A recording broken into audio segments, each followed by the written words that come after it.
I know many of you, like myself, have been to the crypt at the church across from the old Ebenezer Church and the new Ebenezer Church there in Atlanta. And there he's buried beside his lovely wife, Mrs. Coretta Scott King, who came from Perry County, Alabama, same as I do. But I'm here to say that he is not fully dead.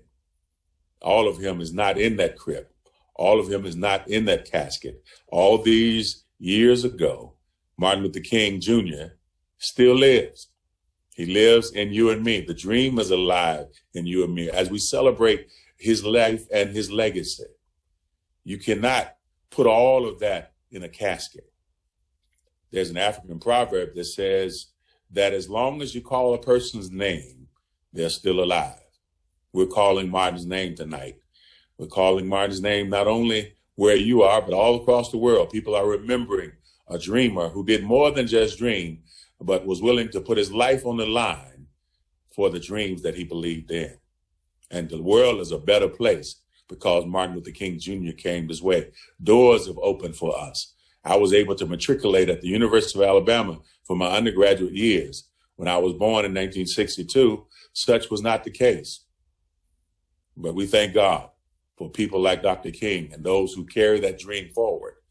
And we recognize that all of him cannot be placed in a box. And the good news for you and me, although these mortal frames will one day be laid to rest, we will also live again because of our Christ and because of the works that we commit ourselves to. In my introduction, our pastor introduced me by saying that we came together, we got to know each other through the late Sister Edna Powell. She's been gone from us for a little while, but she lives because she made this connection. She lives because of the students the lives that she touched. She lives because in Christ, you don't truly die. You live on. You live on. And Martin Luther King Jr. lives on. I believe he lives on even in his words that ring with such power and such provocativeness even tonight. If you listen closely, I believe I can hear Martin.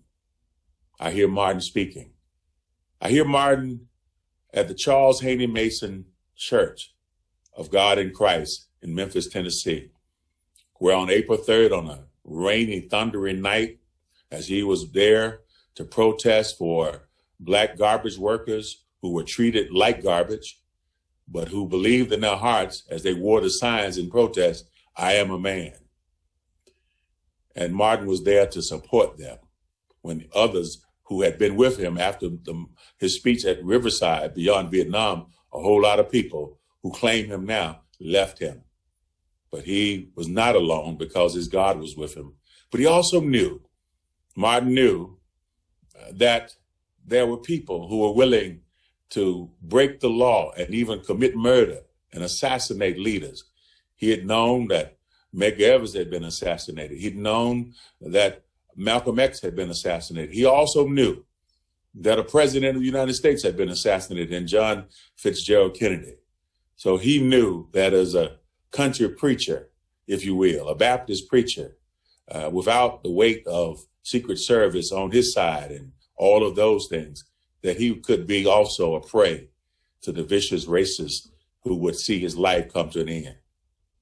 So that night at the Charles Haney Mason Church of God in Christ, having been introduced by his friend, Dr. Ralph Abernathy, Martin came to the pulpit and he spoke. He spoke powerful, persuasive words. Martin said like this: like anybody, I would like to live a long life. Longevity has its place. But I'm not concerned about that now. I just want to do God's will. And he's allowed me to go to the mountain. And I've looked over and I've seen the promised land.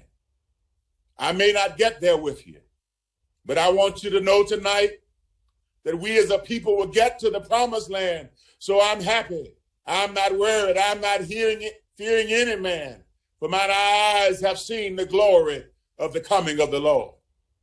Martin went to his seat, collapsed even in the arms of his dear friend, Dr. Abernathy. And we never heard his sterling golden voice again in person, alive. But I declare Martin lives. I declare that Martin lives. He lives in you. He lives in me.